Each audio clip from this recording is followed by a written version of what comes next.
안녕하세요, 제이스입니다. 오늘은 유학원에 대해서 얘기를 좀 한번 해보려고 하는데요.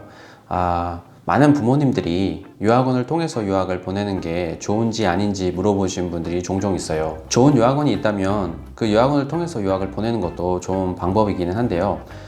좋은 유학원인지 아닌지를 이제 구분하는 거는 이제 쉽지는 않은 거여가지고 일단 설립 기간이 좀 오래된 유학원이라면 그래도 괜찮은 편일 것 같고요.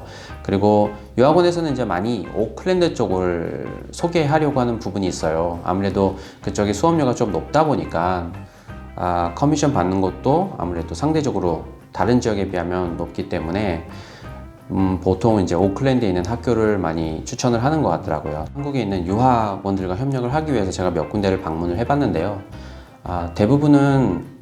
대부분이 아니고 다 오클랜드에 있는 학교를 추천하고 있다고 하더라고요. 수익 부분에서 아무래도 웰링턴보다는 오클랜드 학교가 좀 더 좋기 때문에 그쪽을 많이 추천하는 것 같고요.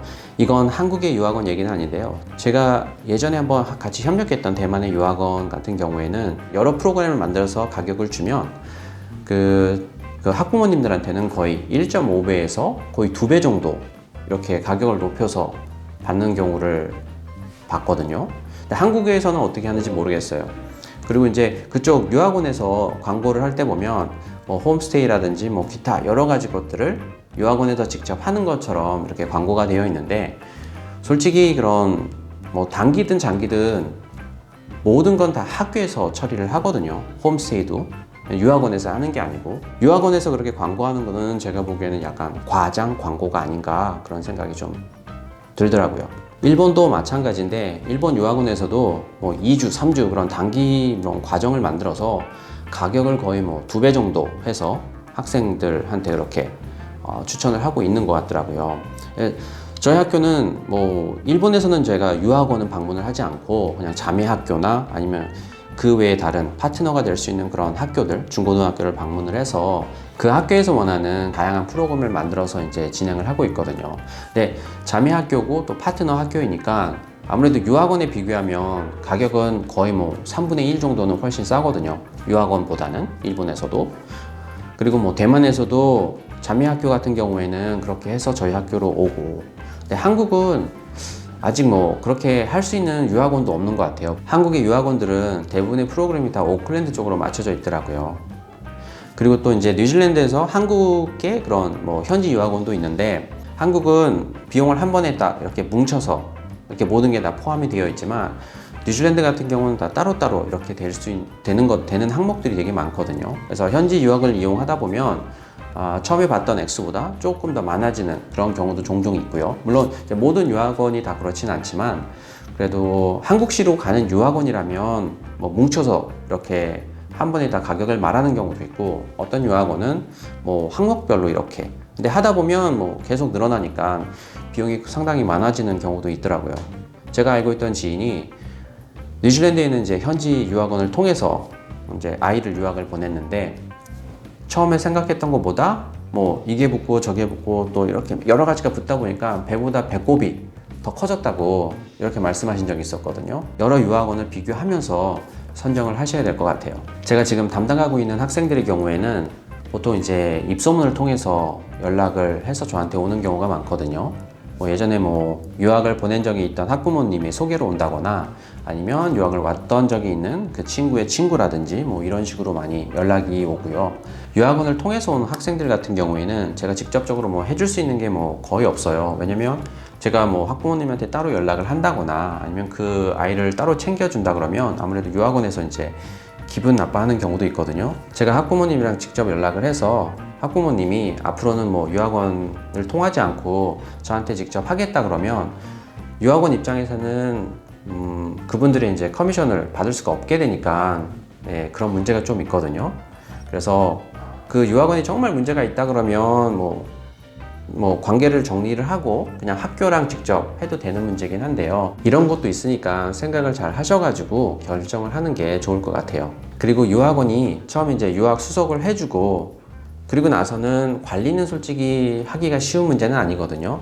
물론 이제 부모님들이 유학원에 따로 무슨 비용을 더 내서 그 유학원이 아이를 이제 챙겨줄 수 있으면 좋겠지만, 대부분의 유학원에서는 그런 거를 하고 있는 것 같지는 않더라고요. 그래서 간혹 이제 부모님들이 이제 불평을 하시는 경우가 있는데요. 무슨 문제가 생겼을 때 유학원에서 도와주지 않는다 이런 말씀을 하시는 경우도 있고요. 뭐 1년 동안 거의 연락이 없다가 다시 이제 그 학생이 그 다음 학년으로 올라갈 때 이제 새롭게 이제 학비를 내고 뭐 비자를 준비를 할 때 그때 되면 유학원에서 연락 오는 경우도 있어요. 왜냐면 그렇게 또 유학원에서 그런 수속을 하면 또 학교에서는 커미션을 받을 수 있기 때문에 유학원에서는 항상 그 1년 그러니까 비자가 끝나서 다시 새롭게 학비를 내고 새로운 비자를 받을 때 그때쯤 다시 연락을 하는 경우가 종종 있으니까 그것도 좀 참고하시면 좋을 것 같고요. 그리고 유학원에서는 정말 전문적인 그런 뭐랄까 유학 컨설팅을 할 수 있는 분들이 그렇게 많지는 않은 것 같아요.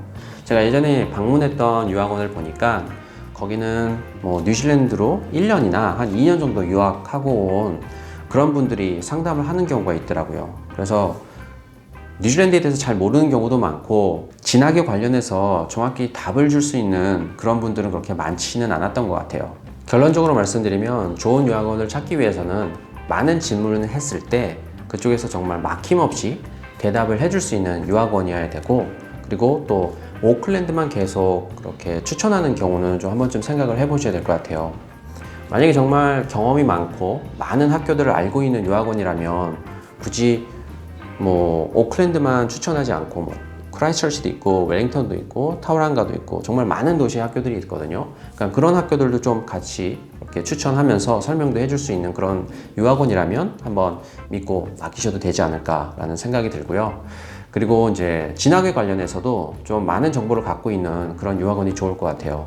그리고 대부분의 유학원에서는 아이들이 이제 뉴질랜드에서 공부를 하고 있을 때 그런 케어를 해줄 수 있는 유학원은 거의 없다라는 것도 좀 참고를 하시면 좋을 것 같아요. 제가 예전에 어느 대학병원에서 영어를 가르친 적이 있는데 그때 이제 거기 계셨던 선생님분이 그분은 이제 딸을 호주로 유학을 보냈는데 유학원에서는 수속만 해주고 그때부터는 나 몰라라 이런 식이었다고 말씀을 하시더라고요. 그래서 그분 말씀에 의하면 정말 케어를 제대로 해줄 수 있다면 따로 비용을 내도 그 돈이 안 아까울 거라고 그런 말씀을 하셨거든요. 근데 유학원 입장에서는 그 케어한다는 게 솔직히 쉬운 일은 아니거든요. 제 입장에서는 학부모님도 이해가 가고 또 유학원도 이해가 가는 그런 부분이 있어서 딱히 유학원을 이용해서 유학을 보내십시오 라고 말하기도 조금 힘든 것 같아요. 부모님들도 유학에 대해서 어느 정도 좀 공부를 하시고 유학원들도 몇 군데 이제 얘기를 한번 상담을 받아보시고 그래도 못 믿겠다 싶으면 그때는 뭐 학교랑 직접 얘기를 해도 되는 거거든요.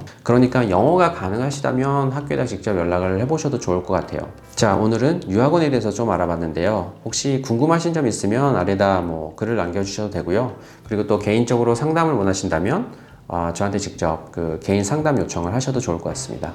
그리고 오늘 이 영상이 좋았다면 꼭 좋아요와 구독을 눌러주시면 감사하겠습니다.